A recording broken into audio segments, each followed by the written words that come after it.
శాంతం లేకపోతే సౌఖ్యం లేదు. అందుకే కోపాలన్నీ విడిచిపెట్టి శాంతంగా ఉండండి అని. కానీ ఇక్కడ శాంతం అనే మాటకు అర్థం ఏమిటి? ఇవాళ ఏదో కోపం వచ్చింది అంటే ఇంద్రియ నిగ్రహంతో శాంతిస్తుంది. కానీ అసలు శాంతం అంటే ఏమిటి అంటే ఉపనిషత్తు చెప్పిన శాంతం అని చెప్పాడు. ఎందుకంటే దాంతునికైనా వేదాంతునికైనా శాంతము లేక అన్నాడు. దాంతుడు అంటేనే ఇంద్రియ నిగ్రహం కలవాడు.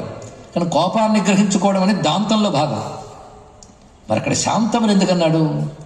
దాంతుడికైనా వేదాంతుడికైనా శాంతి లభిస్తేనే. శాంతి అనే మాటకి చిత్త సమాధానం అని అర్థం అండి. చిత్త సమాధానం ఇది తెలియాలంటే నాస్తి బుద్ధిరయుక్తస్య నచాయుక్తస్య భావన నచా భావయత శాంతి అశాంతస్య కుతసుఖం అన్నాడు కృష్ణ పరమాత్మ. సరిగ్గా ఉపశాంతోయమాత్మ అని ఉపనిషద్వాక్యం అర్థమైతే శమించుటే శాంతం. శమించుట అంటే ఇక ఆపి లయించుట. కనుక లౌకికమైన వికారము నుంచి మనస్సు పరమాత్మ యందు శమించితేనే శాంతం. అది లేకపోతే సౌఖ్యం లేదు. అది అర్థంలో శాంతము లేక సౌఖ్యము లేదు. ఇందులో ఎంత గొప్ప మాట చెప్తున్నా అంటే యాగాది కర్మములన్నీ చేసిన బాగుగా సకల హృద్భావము తెలిసిన ఆగమ శాస్త్రములన్నీ చదివిన భాగవతులనుచు బాగుగా పేరైనా శాంతము లేక సౌఖ్యము లేదు. అంటే శాస్త్రాలు చదివి యజ్ఞాలు చేసి అందరు హృదయాలు తెలుసుకోగలము, శాస్త్రానికి వ్యాఖ్యానిస్తామని బయలుదేరి మేము భాగవతులు అనిపించుకున్నప్పటికీ ఆ శాంత స్థితి పొందకపోతే సౌఖ్యము లేదు సుమ.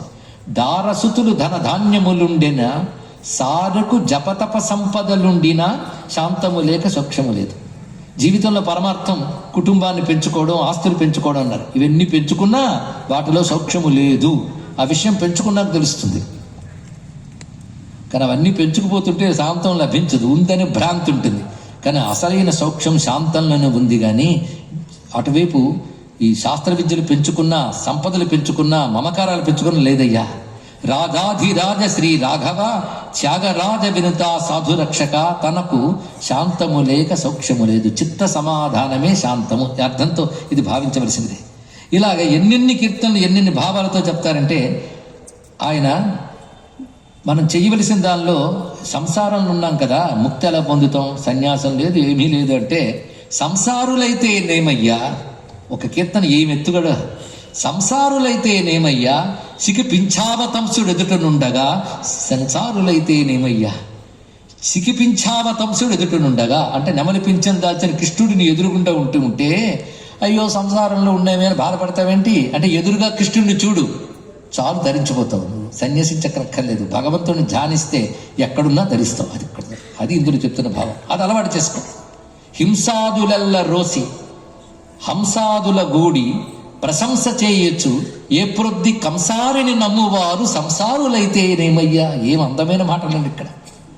అయితే కృష్ణుని ధ్యానించేవాడు కొన్ని లక్షణాలు ఉండాలి. హింసాదులెల్ల రోసి అంటే హింసించే ప్రవృత్తి, ఇలాంటి కోపము, ఇలాంటి లక్షణాలు వదిలిపెట్టి హంసాదుల గూడి, హంసలు అంటే జ్ఞానులు, యోగులు, భక్తులు, వాళ్ళతో సహవాసం చేస్తూ ప్రశంస చేయొచ్చు అంటే భగవంతుని కీర్తిస్తూ కంసారిని నమ్మువారు సంసారులైతేనేమయ్యా అన్నాడు. ఈ లక్షణాలతో బ్రతికితే సంసారంలో మోక్షం పొందుతాం.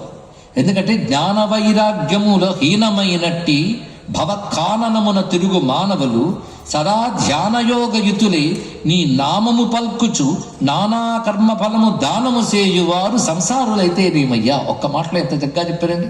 అంటే ఎలా సాధన చేస్తే భగవంతుడు పొందుతారో చెప్పారు. అందుకే త్యాగరాజ కీర్తనలో సిద్ధ అంటే ఏంటో చెప్తాడు, సాధన అంటే ఏంటో చెప్తాడు, సాధన ఎలా చేయాలో మనకు బోధన చేస్తాడు మహానుభావుడు. ఈ కీర్తనలో గమనిస్తే మనకి ఎంత ధైర్యం వచ్చింది. జ్ఞానం వైరాగ్యం కలగకుండా సంసారం అనే అరణ్యాల్లో తిరిగే మానవులు పోని ఇంకోటి నేర్చుకొని ధ్యానం చేయి అని నామం పలుకుతూ చేసిన కర్మఫలము కృష్ణార్పణంగా చేయి. అటువంటిప్పుడు నువ్వు సంసారంలో ముక్తి పొందిపోతావు. భగవద్గీత సారమండి ఇందులో ఉంది మొత్తం కూడా.